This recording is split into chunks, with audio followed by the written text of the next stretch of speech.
Hello and welcome back to another edition of The Creative Quarantine, born out of necessity and fueled by imagination.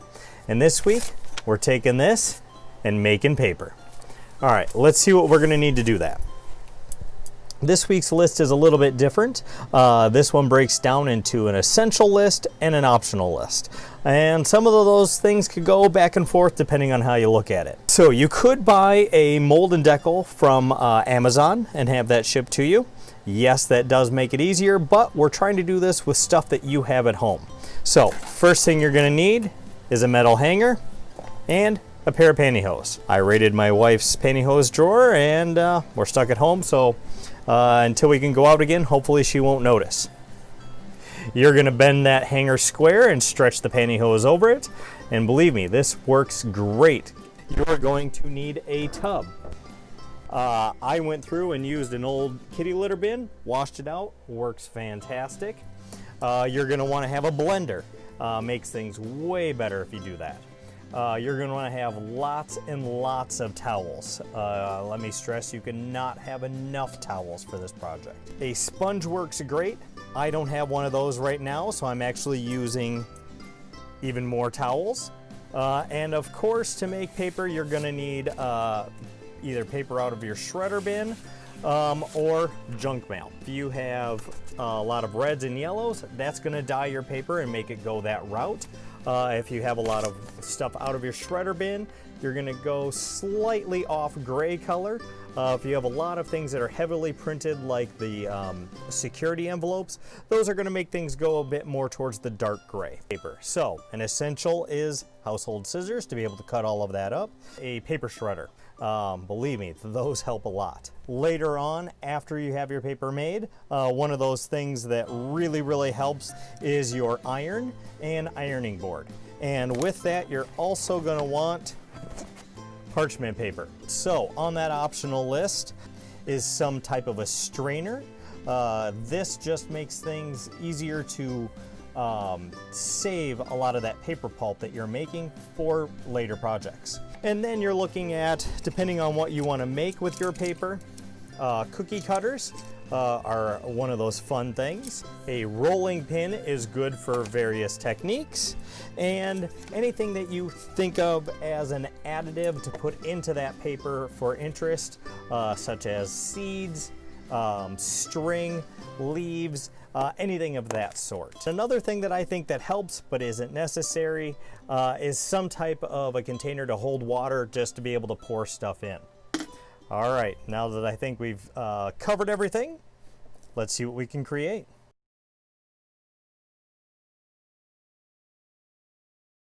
Okay, now that we are set up and ready to start blending paper, we have our bin here for our pulp and water. We have our blender, and of course we need paper. So I put it through the shredder, and then I took my household scissors and cut it up into even smaller pieces. And then I put it in a pot with water to soak overnight. Soaking takes a lot of the strain off of your blender. You can just put paper and water in there, but it takes a lot longer to get it into a good pulp. So you can see that the paper wants to clump together. Break it up just a little bit. Again, to make it easier on your blender. Add a little bit of extra water to give it some solution to blend into.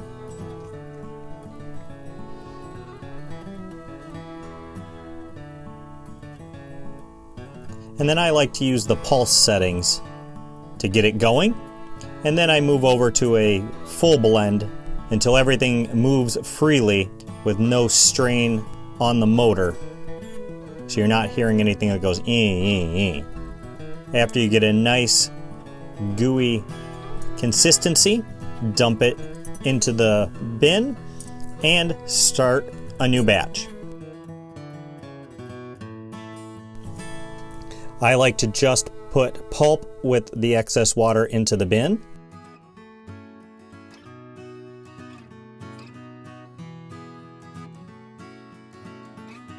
Now that you can see that we've done a lot of blending, we now have a bin full of more pulp than water, and we want to be able to have the paper pulp float in a solution.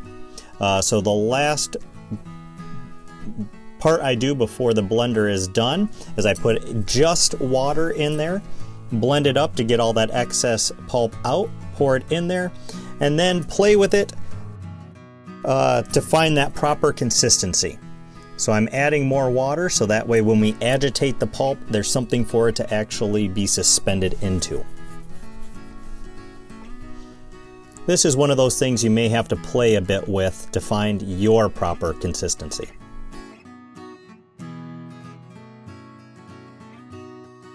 Now that our pulp bath is ready to go, we are going to take our makeshift decal and we are going to dip it down the side of our bin so that way it gets underneath all of that paper pulp.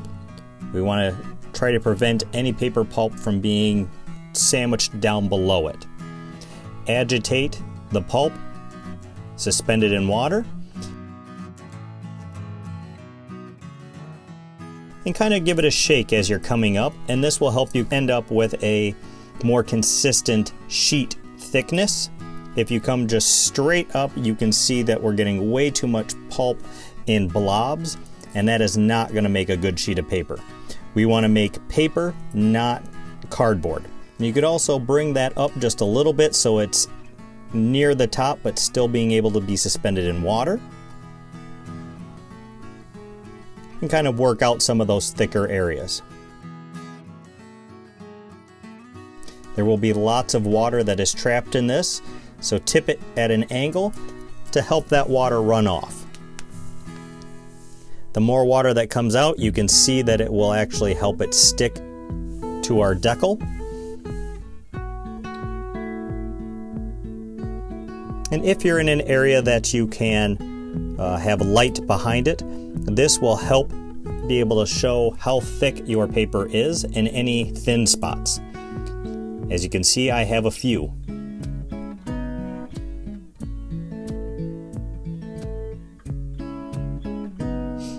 I can work a little bit of that out when we move it to our cloth for drying, but we want to try to have as consistent as possible at this point. Just makes it easier. I also like to clean the edge of the decal before I transfer it to the towel. This makes it much easier for it to release.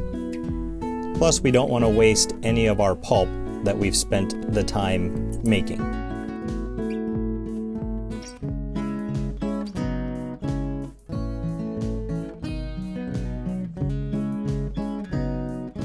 Last little bit of water out.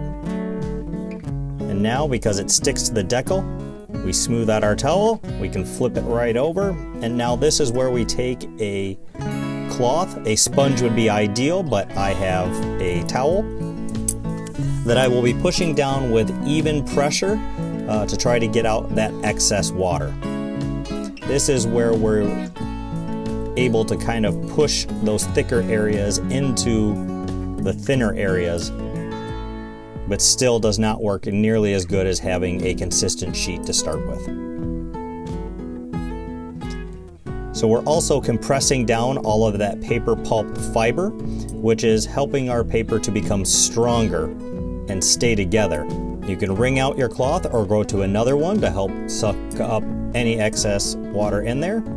Being careful to keep your decal on there, but you can see now that it was dry enough to release. And now I'm going to put it back on because we are going to want to flip it over to transfer it to another towel that is drier to help speed up that drying time.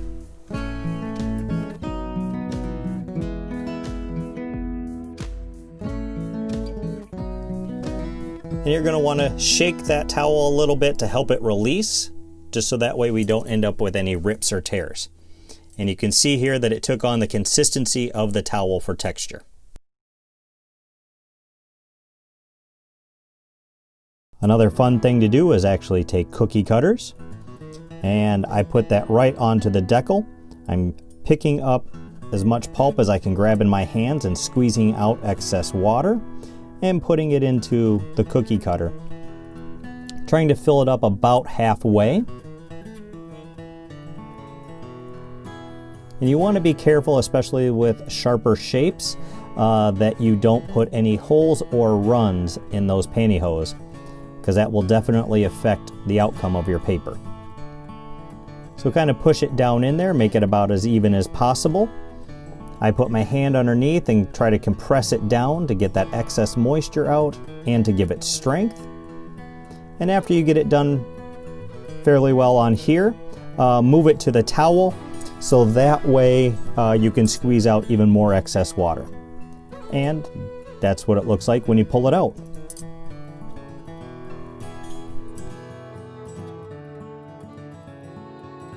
Another fun thing that you can do is add seeds to your paper. We like flowers, but I did not have any flower seeds at home, so we're going to be using pepper seeds. So I have my decal under the water. I bring it up so I can have that pulp on top. And now I dump my seeds on the top, lower it down so there's a little bit more water, work them into the paper, because if the seeds are in the paper, it will hold them in place so they don't pop out. Kind of working them in, making them more even throughout the paper. Now that I know where my seed concentration is, I can remove all of that excess pulp so I can use it later, and trim down the sheet that I'm making because these will actually end up being tags for Mother's Day. I can cut them down, write on them, and attach them to the Mother's Day gift. She can take that, plant it, and get peppers to come up, because who doesn't like peppers? This also works with flower seeds really well.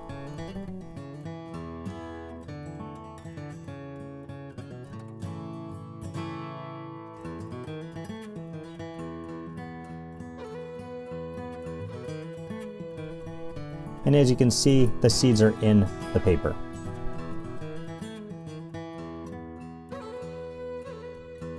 Another one of my favorite things to add to paper is string. I like to go with brighter colors, so that way you can kind of see it and it looks more intentional. Cut them down into different size lengths. Put your decal underneath, agitate the paper pulp,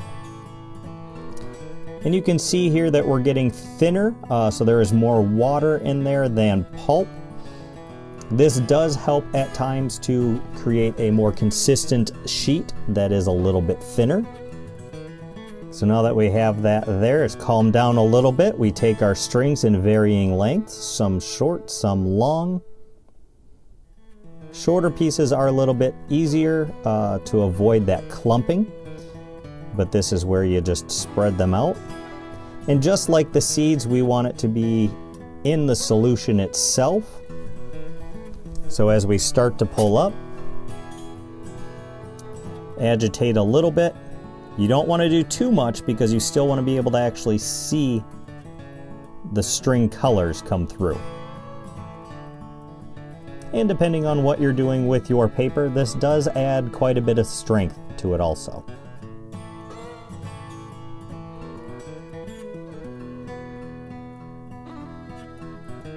Bring it up slowly so you don't lose the strings off the side. Again, get that excess water off. And continue like normal.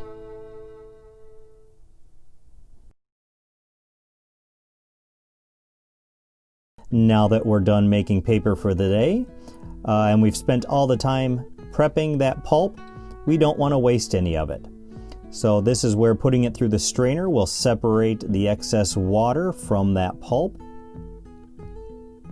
And we can make ingots, so it will speed up your paper making process next time. So all of that pulp that's in there, scrape it, helping that water to drain. You can start to pack it on top of itself.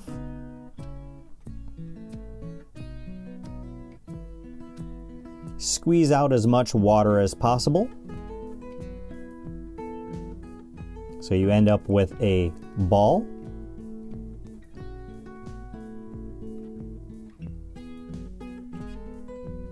And now flatten these out to make pulp pancakes. Being thinner, they will dry much easier and run a lot less risk of getting mold in the middle of those. And after these dry out, they are hard. And next time all you have to do is take those, soak those into the water, and that will speed up your paper making process the next go round. Make sure that you scrape the bin, getting as much out of there as possible. And whatever you do, do not put this down your drain. This does harden like a cement, and in these times we definitely don't want to have to call a plumber. So after I strain everything, I actually dump this water outside into my driveway just to make sure that I'm not getting anything down my drains.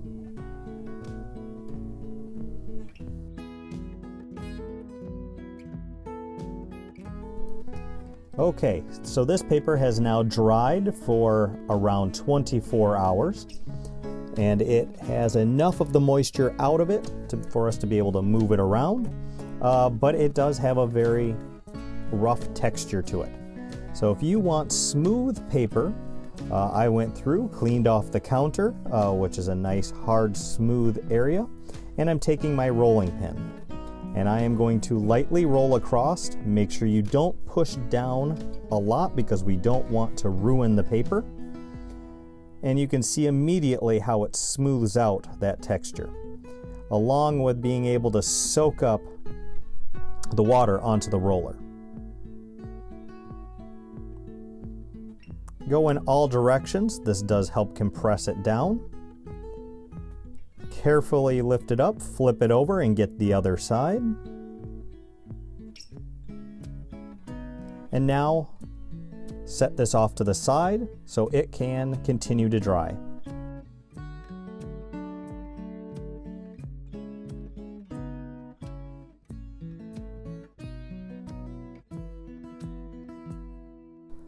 Okay, so in our drying process, because we are not in a professional setting, we don't have that press to be able to keep that paper nice and flat.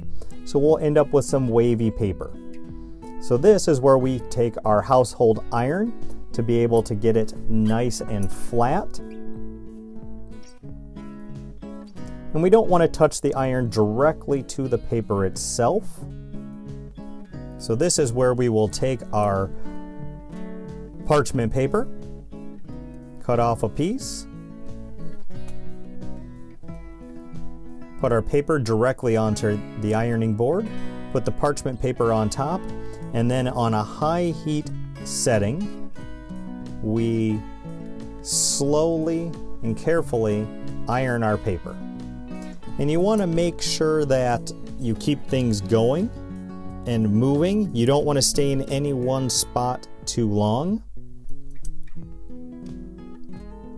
And make sure you cover all the corners.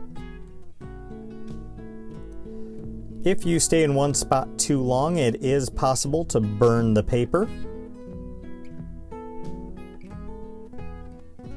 which can give an interesting look, but isn't what we were going for with this. So I've done it on one side, I flip it over and continue to do it again. Depending on the thickness of your paper, this can be enough. Every once in a while, if it's a thicker sheet, I will flip it over a few times just to make sure that we're as flat as can be. And will this 100% make it flat? No, but again, we're making handmade paper, and that's one of the fun elements of making your own paper.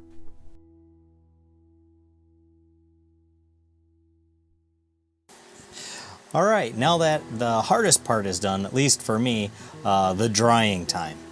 So now let's take a look at some of our results. What are we looking for? We're looking for pages that are consistent in thickness and color, depending on the project that we're working on. So these did pretty well. This one has a little bit more texture or tooth to it, but I'm quite happy with them. All very even in thickness. So depending on the type of project that you're doing, there's a couple things to keep in mind. This edge right here and this edge here are what they call a decal edge. That's the edge that naturally comes out of using the mold and decal. Ours is a little bit different than what you would get in a professional model, but you still kind of get that natural edge where it's a little bit thinner, wavier, and it just has a lot of interest to it. The paper that we make is not always the right size for the projects that we're working on. So what do? We can take a straight edge, put that down, and rip up the piece on the outside, and that will give you a nice straight line that is very similar and close to that deckled edge. And then the other edge is a cut edge that is going to be nice and smooth. So depending on the project, you may need to take advantage of all three of those. So just to take a look at a couple of other sheets. So if you spend more time soaking the paper the night before and then putting it through the blender, you're going to get a much smoother tooth or texture to the paper versus going straight in and just taking that dry paper, and the first time the paper hits water is when it gets into the blender. You can see much heavier texture on this paper. So these are a little bit thicker, heavier tooth. This is one that went through with the soaking, and I rolled it, and you can see that it's much smoother. These were just some other examples of how smooth they can get with taking the rolling pin to them after they've been drying for about 24 hours. So this is what happens when they get really thick and start drying. You kind of get this desert drought cracking to it. Interesting texture, I like it, but very thick. Almost something that I could use for a cover. If you go back to that natural egg dyeing, this was one where I actually took the purple cabbage, boiled it down and put it in there. It didn't have a lot of time to sit in the solution, so you can definitely tell when we go to a whiter one that it's definitely a darker blue color. And I thought it was very interesting that I got this dark blue right around the edge. So what are some of the other fun things that we can do with the paper? So a piece breaks off, what can you do? You can take thread and sew it back on, which means that you could also do designs, write words, and just have fun with playing with thread. These were a couple of different sheets that I had done using thread in the bath, the Pulp bath. This one you can see that was the string that we put into it, the twine. It coated it very well on both sides. It's in there really well. So this is something that I could play around with if I wanted to try to make some type of a package with being able to tie it up into like a bow. Just things to play around with and have fun. All of those pages there I had ironed so that they are relatively flat, not perfectly flat, but relatively flat. The ones that you cannot iron afterwards are the ones that you put seeds in, because we don't want to actually burn up those seeds. So you can see that this one was pretty thick and those seeds are on top. They tend to pop out. This is the one that we mixed into the bath and it did really well. So now this is one that I would actually probably go through, cut down into tags, and then use as like a tag on a Mother's Day gift.